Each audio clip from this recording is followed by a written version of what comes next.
Trepneš dva put, već te pitaju gdje ćeš za novu godinu. Pogledaš levo desno, žena te već tera da sa tavana skineš novogodišnju jelu. Okreneš se tamo ovamo, Vučić opet dobro to ne, ali u svakom slučaju vreme, u posljednje vreme, pun intended, jako brzo prolazi. I to primećuju ljudi oko vas, to primećujem i ja, a primećuju se sve češće na internetu, pa su razvilo nekoliko različitih teorija od kojih su neke naučno potkovane, a neke uopšte nisu. Sve u svemu, tema je to što nam vreme, po svemu sudeći, prolazi mnogo brže nego pre. Ma nigde! Nigde!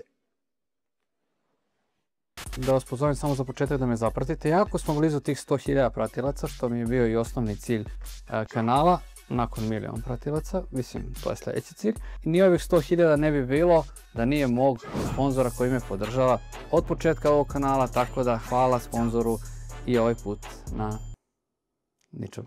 A few moments later. Ma, 100% se ubrzalo, brate, nikad nije ovako bilo. Odmorim 5 minuta, već je prošao dan, tek što je počeo petak, već je ponedeljak, već opet na posao, opet u školu. Sve su ovo rečenice koje ste vjerojatno i vi više puta čuli u posljednje vreme, a ja ću sada teoriju po teoriju da vam razložim šta se to zapravo dešava, a vi na kraju donesite svoj sud koja teorija je najpribližnija nekom vašem mišljenju i vašem generalnom stavu. E sad, mogli bismo da kažemo da kada veliki broj ljudi nešto istovremeno primeti, to bi moralo da je istina. Ili nije.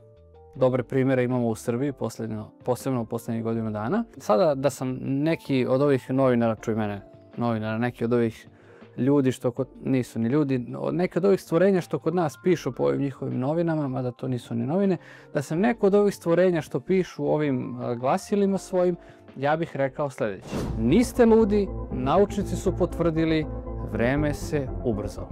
I ova rečenica bi bila skroz tačna, osim ako ste Jovana Jeremić, onda jedan deo ove rečenice ne važi za vas, ali za vas, moje gledalce, važilo bi u potpunosti da vreme se ubrzalo. Ali koliko, kako, ajde da napravimo presjek. Ja sam ovdje izvukao jedan pasus iz jednog teksta koji je onako baš najopštiji mogući uvod, a onda idemo, što se kaže, u sitna crevca. Zemlja napravi jedan puni krug oko svoje ose svaka 24 sata. To znate ako ste išli u školu. Taj jedan obrt označava dan i pokreće ciklus, bla bla bla bla bla. Ali 29. juna ove godine ponoć je stigla 1,59 milisekundi pre očekivano. Znači ne sekundi, nego milisekundi. Razne anomalije su počele da se dešavaju, posebno u posljednje vreme, kada je trajanje dana u pitanju. E sad, neko će reći, eto, to je dokaz, vreme se ubrzalo. 1,59 milisekundi nije nešto što možete da primetite, osim ako kao jedan naš političar nemate super moći pa možete sve da primetite u isto vreme, ali poenta je da se zapravo vreme više usporava nego ubrzava. To ćemo sve da razložimo, ali slušajte dalje. Dugoročno gledano, upoređujući s geološkim razdobljem uspona i pada dinosaurusa, Zemlja se zapravo okreće sporije nego pre. Kad bismo vratili sat 1,4 milijarde godina unatrag, dan bi trajao manje od 19 sati. To na neki način zapravo znači da mi zapravo sve duže i duže živimo, jer te produžava se životni vek, ali produžava se i sam dan. I to baš nije u skladu sa ovim što je tema videa, pa hajde da vidimo šta kažu oni koji se sa tim veoma ne slažu. Kako bi kazaljke na satovima bilo usklađene s kruženjem planeta, Međunarodna unija za telekomunikacije, telo Ujedinjenih nacija, dodaje povremene prestupne sekunde u junu ili decembru. Posljednji put se to desilo 2016. godine. Znači, dešava se da oni koji mere zvanično vreme na ovoj planeti povremeno dodaju 1 sekundu da bi dan trajao tačno 24 sata, 1440 minuta ili pomnožite to sa brojem koliko 80 i nešto hiljada sekundi. E sad idemo na ono najzanimljivije, a to su teorije koje su nastale, pa naravno pre svega na internetu, ali priča se o tome i na slavama i u redu za lekara i tako dalje. Zemljina rotacija se skratila, što bi značilo da Zemlja napravi pun krug za manje od 24 časa. E sad, ovo je tačno, ali sa velikim ali, ona se zapravo produžila, kao što smo ovdje istakli. Zašto? Zemlja se ne kreće apsolutno ravnomerno, njena rotacija se menja pod različitim uticajima. Neki od tih uticaja su plimna sila Meseca i Sunca, odnosno Mesec usporava Zemljinu rotaciju. Pomicanje mase u atmosferi i okeanima, vetrovi, El Niño i topljenje ledenih kapa mogu promijeniti raspodelu mase, pa i brzinu rotacije Zemlje kao nebeskog tela.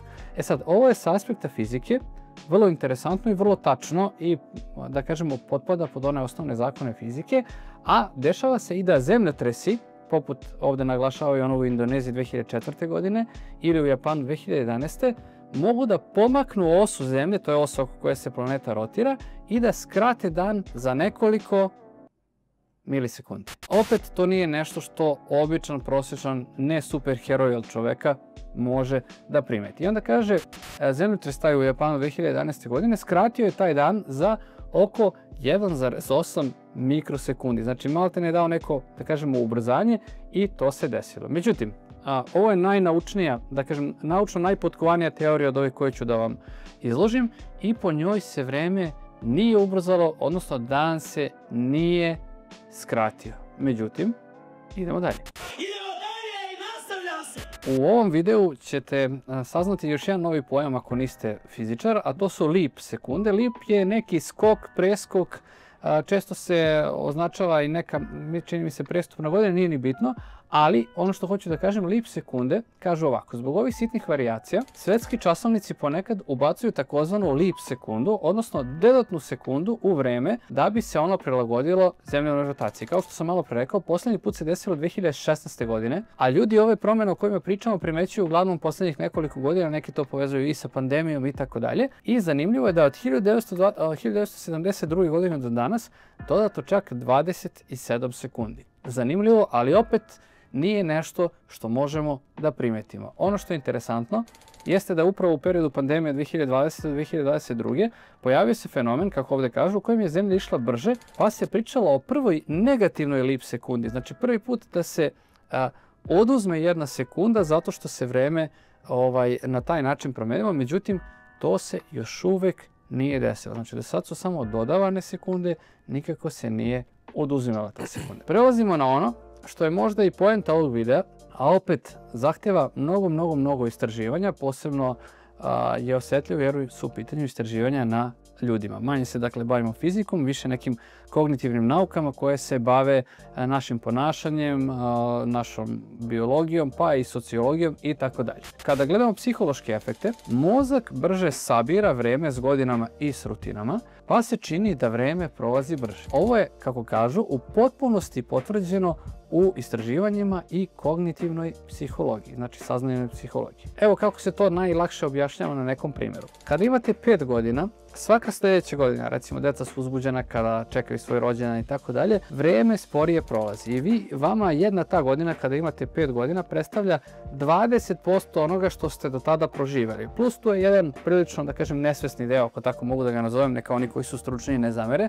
gdje vi imate, ne znam, godinu, dve, gdje se praktično tog perioda ni ne sjećate, tek ta memorija, bar kod mene, počinje neke 3. 4. godine i zapravo vama jedna godina deluje kao mnogo duži period. A šta radimo kada imamo recimo 50 godina, kao što ja imam, ili se bar tako osjećam? Kad imate 50 godina, onda je ta jedna dodatna godina zapravo samo 2% onog vremena koje ste preživjeli na planeti, čak i da oduzme onih prvih par godina koje sam oduzeo u prethodnom primjeru, opet je to svega nekoliko procenata vašeg dosadašnjeg života.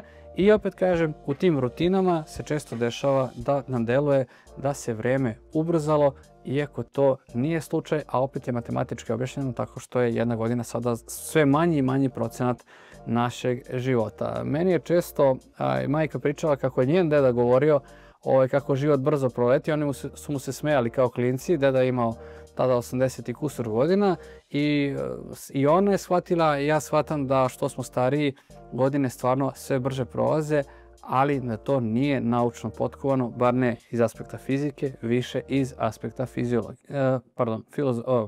Nije ni fiziologija, nije ni filozofija, nego je psihologija. E sad, već sam u glavi prešao na ovaj sljedeći segment. Ovaj sljedeći segment je ono što čujete kada uključite Balkan Info, kada gostuje neki Nestorović ili tako neko i onda počne da objašnjava te pojmove koji su poluobjašnjeni. Ne kažem da je moj video najnaučniji, najspecifičniji, najtačniji video svih vremena, ali pokušavam da to zasnujem na nekim istraživanjima, za razliku od onih koji iz tih istraživanja samo vade ono što im odgovara i onda to prezentuju kao jednu riblju čorbu svima onima za koje znaju da će tu riblju čorbu najradije da pojedu. Ovo sam ovo pesnički rekao. Ali šta hoću da vam kažem, taj pojam je Schumannova rezonanca. Moram da kažem da za ovaj pojam nisam čuo iako sam, ajde kažem, gimnazijalac, pa kao imao sam fiziku, matematički smer sve 4 godine, nije mi bio poznat ovaj pojam iz fizike, pa ću da vam pročitam šta je to Schumannova rezonanca. Ona je prirodna elektromagnetna frekvencija koja nastaje u prostoru između površine Zemlje i ionosfere, odnosno gornjeg sloja atmosfere. Zemlja i atmosfera zajedno deluju kao ogroman rezonantni rezervoar za elektromagnetne talase. Najosnovnija frekvencija je 7,83 Hz. E sad, ovo ne mora ništa da vam znači, ali ćemo da ovdje izvučemo kako su oni to povezali, da je ovo bitno i da utiče na nas. I kaže, to je prirodna frekvencija zemljinog elektromagnetnog polja. Teoretičari zavera tvrde da se ta frekvenca ubrzava i da to mijenja, pazite sad, percepciju vremena, vibraciju planeta i, najvažnije za njih, ljudsku svest. E sad, ta frekvenca od 7,83 Hz, običan čovjek, opet kažem i meni, ništa ne znači. Kada kažem, mogu sam da kažem i 12 i 150 i tako dalje, mogu sam da kažem 101,6 hit radio ili kako već, ali ovdje 7, dobro, to su megaherci, ali ovdje su herci, ali zašto kažem? 7,83 Hz je blizu opsega alfa talasa u ljudskom mozgu koji su na frekvenciji između 8 i 12 Hz. Oni su povezani sa opuštenošću našeg organizma, uma i tako dalje i meditaciju. I sad, New Age, zajednice, pokreti, naučnici, svi oni koji na neki način profitiraju na tome su napravili jedan zanimljiv narativ oko toga i kažu sad ovako. Da Zemlja podiže vibraciju, da se ljudi bude, da rezonanca utiče na svijest i da vreme ide brže, zbog čega sve i pričamo i ništa od toga nije naučno dokazano. E sad, u praksi naučnici su dokazali da Schumannova rezonanca malo varira i malo se menja, ali ne ulazi u taj opseg ljudske svijesti i generalno nema nikakve veze sa prolaskom vremena. Tako da kada neko na slavi počne da priča o Schumannovoj rezonanci, saslušajte ga pa mu pustite ovaj video ili mu vi objasnite da to apsolutno nikakve veze nema sa istinom. Svi ljudi koji idu u crkvu treba da znaju da je Hrist pripadao belom bratstvu. Jel te? Bezgrešno začet, u stvari začet od sveštenika kulta sunca i proveo je u Egiptu u Izidinoj piramidi ispod Izidine ploče 3x3x3, 3 dana, 3 sedmice i 3 meseca da bi dobio znanje. Sljedeća teorija koja je meni veoma zanimljiva i jedna je od luđih je vezana za CERN. CERN je veliki međunarodni istraživački centar u Švajcarskoj koji zaista postoji. Kum je bio, slala ga firma i sad on je osnovan pre 1954. godine s ciljem da se tu sprovode ona istraživanja iz oblasti fizike koje nije moguće, da kažem, sprovesti nigdje drugdje na planeti i ono što je najspecifičnija njegova mašina, ako tako mogu da nazovem, odnosno eksperiment, jeste postavka koja se zove veliki hadronski sudarač. On je najveći akcelerator čestica na svetu. Pomoću tog akceleratora otkriven je i Higgsov bozon i tako dalje, ali da sad ja ne pravim ovdje neka previše jednostavna objašnjenja vrlo kompleksnih stvari. Poenta je, CERN postoji. U CERN-u postoji velika cev koja je dugačka 27 km i koja služi da te čestice dobiju veliko ubrzanje. Teoretičari zavera su došli do ideje da oni u CERN-u nešto muljaju, da su nešto pogrešili ili namjerno napravili i da je to uticalo na protok vremena. E sad kaže ovako. Inače, ta velika cev se nalazi 100 metara ispod zemlje i može da ubrza čestice na brzinu od, pazite sad, pošto je nama najveća poznata brzina svetlosti, odnosno 300.000 km u sekundi. On ubrzava čestice na 99,9999991% brzine svetlosti, znači skoro brzina svetlosti. I, opet kažem, tu je 2012. otkriven Higgsov bozon, ali baš teoretičari zavere, tu 2012. godinu koja je bila po mnogo čemu interesantna, doći će to na red, povezuju sa tim da kaže ovako. Oni su tada poremetili odnos prostora i vremena i stvorili mikrocrne rupe ili paralelne vremenske tokove i ono što je naučno, da kažem, dokazano je da taj sudarač, makoliko bio veliki i moćan, ne može da proizvede toliku energiju, toliku, neću kažem eksploziju, ali na neki način sažimanje i širenje svega toga da bi se to uticalo na neku tako veliku fizičku veličinu kao što je vreme. Tako da ovo je interesantna teorija, opet kažem, ona kaže da od 2012. vreme ubrzano, ali ni to nije potpuno tačno. Odnosno, apsolutno nije tačno. Idemo sada i na možda najluđu teoriju do sada, a to je 5D prelaz. I ja sad moram ovo da pročitam jer je dosta ludo i ne može moj mozak to da zapamti i da onda reprodukuje na neki normalan način. Kaže ovako, Zemlja prelazi u višu dimenziju svesti, pa se vreme sabija. Ok, neko možda to već je to smislio. Ljudi navode da dani nestaju, a da nedelja cijela proleti kao dan. To je vjerojatno efekat koji ste i vi sami iskusili. 5D prelaz je nenaučni, duhovno, ezoterični koncept koji se često pominje u New Age zajednicama. Nema nikakvu potvrdu u fizici, ali je zanimljiv kao ideja. I sad kaže ovako, to verovanje tvrdi da mi iz 3D svijeta u kom živimo ili smo živjeli do skoro, prelazimo u 5D. 3D predstavljaju ego, strah, podijeljenost i materijalne stvari, 4D je tranzicija, buđenje i pitanje svega, 5D je ljubav, intuicija, jedinstvo, brža vibracija. E sad, da ovo ne bi zvučalo kao da vas zovem da pređete u neku novu religiju, u suštini kažu da to nije fizički prelaz u drugu prostornu dimenziju, nema veze sa stvarnom teorijom dimenzije u fizici i ne menja niti vreme, niti gravitaciju, niti geometriju prostora. Kažu da ljudi veruju da se ovo dešava zato što u posljednjih 20 godina pomoću ekspanzije interneta, informacija, brzine protoka informacija i tako dalje, da ta globalna povezanost čini da ljudi pređu u viši nivo svijesti i onda se sve ubrzava, pa tako i naša planeta. Kažem, ovo mi je najluđe od svega, zanimljivo je kao ideja možda za neki SF roman, ali ništa više od toga. Zatim imamo teorija Mandela efekat. Ja imam ceo jedan video o Mandela efektu na mom kanalu. Dotle je otišlo to ludilo da ljudi tvrde da mi je Ceca Ražnatović platila da objavim taj video. Ja ću da ga ostavim u opisu i možda i na kraju videa da pogledate. Mogu odgovorno tvrdim da mi niko nije platio da snimim taj video, platio sam ga jer mi je zabavan efekat. E sad,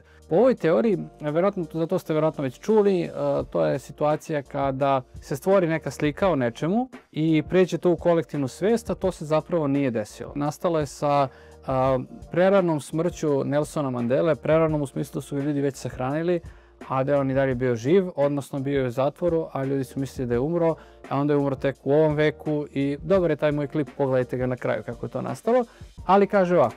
Ovo je teorija po kojoj živimo u pomerenoj realnosti, kao da su se paralelni univerzumi spojili. Ljudi navode da se sećaju stvari koje nikad nisu postojali. Neki to tumače kao da je vreme resetovano ili ubrzano u nekom trenutku, pa se dešavaju ti takozvani glitchevi. Posljednja teorija koja govori o ovom efektu koji manje više svi primećujemo jeste takozvano digitalno ubrzanje. I u toj teoriji ja bih da postavim vama par pitanja. Kada vam je posljednji put bilo dosadno? Ali zaista dosadno, duži vremenski period, dosadno pola sata, sat, 2, 3, 4, 5 sati, da vam je bilo dosadno. Verovatno kada ste posljednji put iz nekog razloga ostali bez baterije na telefonu. Velika šansa je da ovaj video gledate zato što vam je dosadno, što je ok.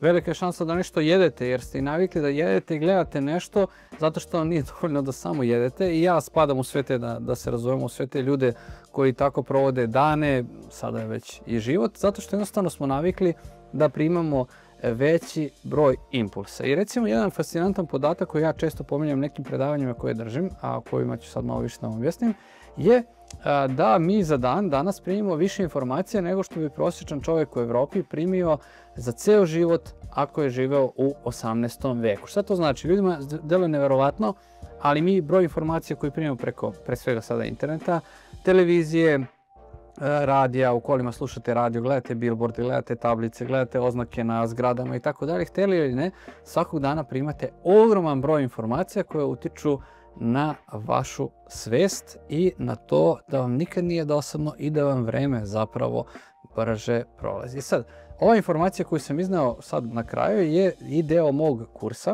To je već moj treći kurs koji sam izbacio jer ja već godinama se bavim edukacijom u vezi marketinga na društvenim mrežama i toga kako da vi ili postanete influencer ili kako da snimate dobre videe za vaš biznis ili neke druge biznise. I ono što je interesantno jeste da će taj moj kurs biti u prodaji od sada pa sve do kraja godine, znači do 31. decembra 2025. godine i bit će po ceni od 99 umjesto 199 eura. Zašto? Zato što ću kasnije nakon toga updateovati kurs, a ovaj više neće biti u prodaju. Kurs je jako koristan. Znate da ovdje nemam sponzora pa moram da reklamiram sopstvene proizvode. Šalim se ne moram, ali mislim da je dobra ponuda.